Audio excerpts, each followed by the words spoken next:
Hello and welcome back to the Canaries Chat Football channel. Today we have another tier list. We will be going through kind of what we believe the tier list for every club season, really, like how they performing, is that in line with what we predicted at the start of the year.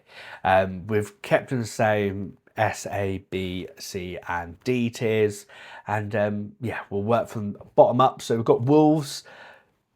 I think we're quite clearly a D. We have filmed this just after their 3-0 win against West Ham, so there is that small glimmer of hope that they could get out of this. But at this point in time, I think, yeah, I thought they were going to beat the points record before the game against West Ham. So I don't think you can look any further than a D for them. We then have Burnley. I've gone with C, so it's not been as bad as Wolves. I expected them to go down. They're not bottom. They are kind of 6 points or so away from safety, I believe. Yeah, I think C for me is fine there. I don't think it's one of those where it's like a D just because I think a lot of people expected them to go down. I think they're maybe going down with a little bit more of a whimper than maybe fans would want. But yeah, go with C there. Then have West Ham. So obviously just got thumped by Wolves. They're spending big money on another striker who doesn't really seem to score goals. Fulkrug's gone to AC Milan. Without Bowen firing on all cylinders, I personally think West Ham are in trouble. And yeah, I've put them as a D just because a West Ham, with the infrastructure they have, the money they've spent, the stadium they've got, should not be going down. And if they do, then if I was fan, I'd be absolutely fuming. I think questions will then be asked of the ownership and the kind of structure of the club. But yeah, for me, it's quite comfortably a D there. So we then have Forest. So they're C. They've gone from 7th to 17th. Dyche hasn't really made an impact. I think there was talks last year that finishing so high up in the table will then potentially lead to a bit of a downfall, and that has happened. The fact they're not in a relegation battle as of yet is okay, so that's why I've gone with C. But I think if they were maybe 2 points closer, it could be a D. But they're just about saving themselves, in my opinion. So we've gone with C there. We then have Leeds. So I think Farke's finally getting that back in that he maybe lacked at Norwich.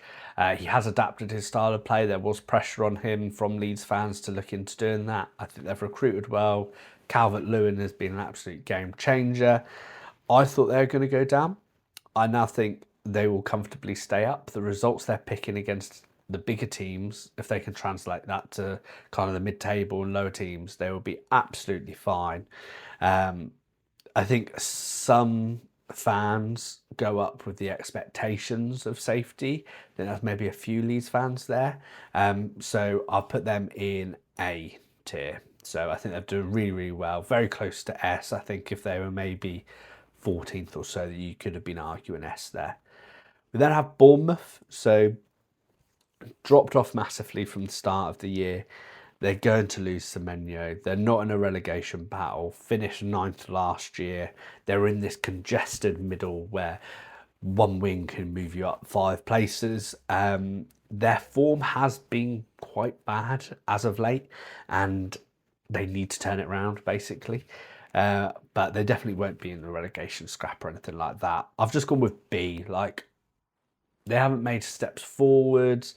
They're still in that tight pack that a couple of wins, they could then finish around 9th again. So I think that would be relatively steady. I think if they end up finishing 15th, then that probably maybe go to a C. But it probably also depends how close they are from the relegation battle. We then have Brighton. So I've put Brighton as a C just because they were obviously in and about the European places last year. They still have that chance of climbing, but they just had a little bit more of unpredictability than they had last year. And yeah, I think that factors into it, that when you don't know which Brighton you're going to be playing, then it's quite hard to have that predictability around where that team will finish and how that team's season's going. So I've gone with Brighton as a C. We then have Newcastle. So their expectations obviously should be higher. They are doing okay in Europe. I think there's been certain games that they've thrown away. There's been certain games that they've been played off the park.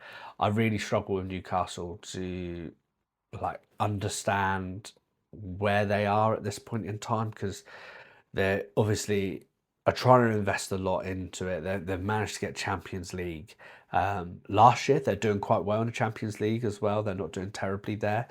And then it's a big drop off. And I think they really struggle with the congestion of fixtures, and potentially that's where they then need to spend the funds, is building a squad that will be able to get through that. So you don't need to be necessarily buying like absolutely A-star players, but you need to be playing players that means the drop off from your Tuesday, Wednesday squad is smaller than the drop off that it currently is, to kind of level out that quality, that then you can rotate a bit more and pick up more points on the way. So yeah, I went with Newcastle C, and I also went with Spurs as a C. Yeah, Spurs expectations obviously top 6, top 7.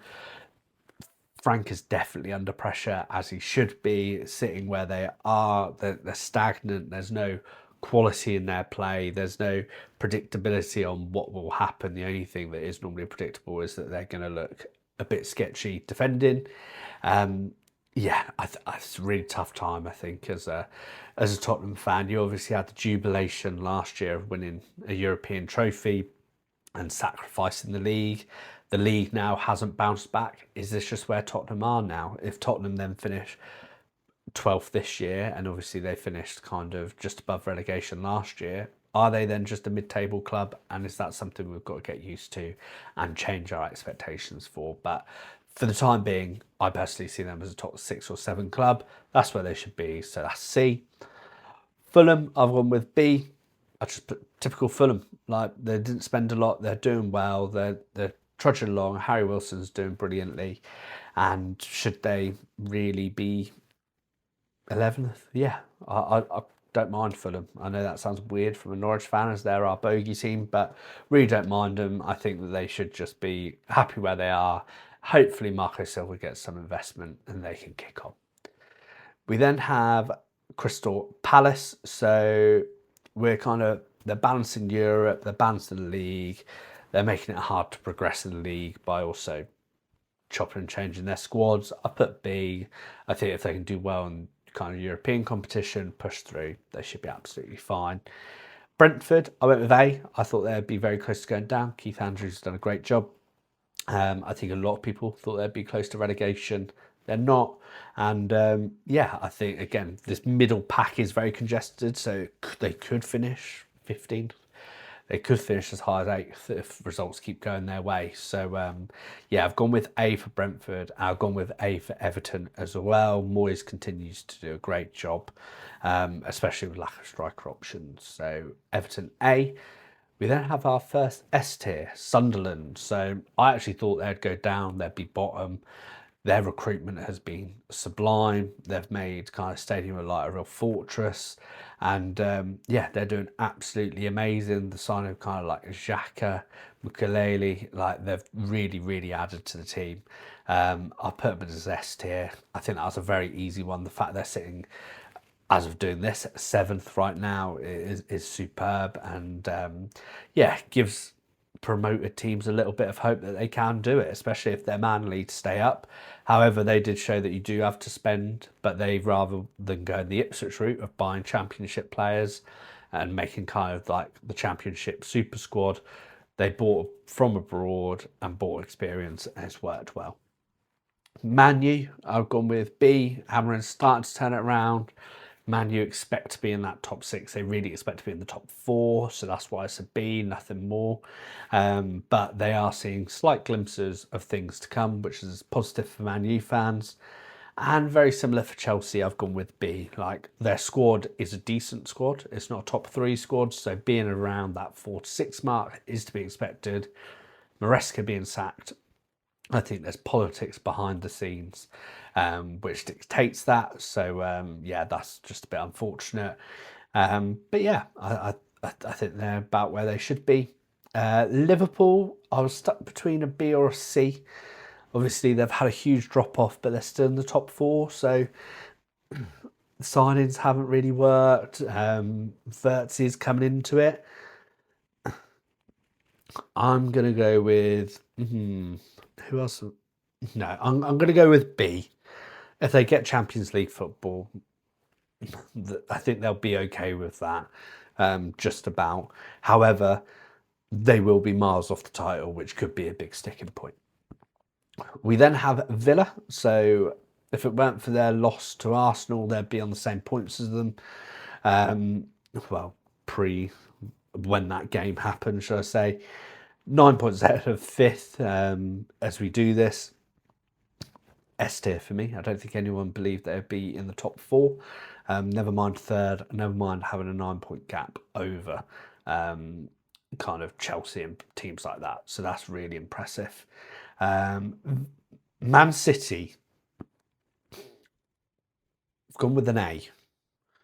So I think because they're still in a title race, I do think that still helps. I think they'll fall short in the title race, but as of right now, I think they're maybe 6 or so points behind Arsenal. And I think for me, that's not good enough for Man City. I think if they were in kind of 3 points, you could be looking for an A/S. But for a definitive S for Man City, they'd have to be top of the league. So gone with an A because they're sitting second and they're still technically in a title race. And then lastly, we've got Arsenal, gone with an S. Only lost 2 games this season, and that was against Liverpool and Villa, so 2 teams in the top 4. The draw against Sunderland may be slightly hampered, pulling away from Man City's, but they've had plenty of injuries. They're still top of the league. They seem to just be finding ways to win, which as a champion you need to be doing. And yeah, I think they can be very happy with it. I think this is their year. If they don't do it this year, then yeah, I think unfortunately, I don't think it'll ever happen. But yeah, that is my tier list rankings of every Premier League team season so far. If you've enjoyed the video, leave a like and subscribe. Comment down below what you would change, as I'm sure there's a few of you that disagree. And we'll see you very shortly for another video.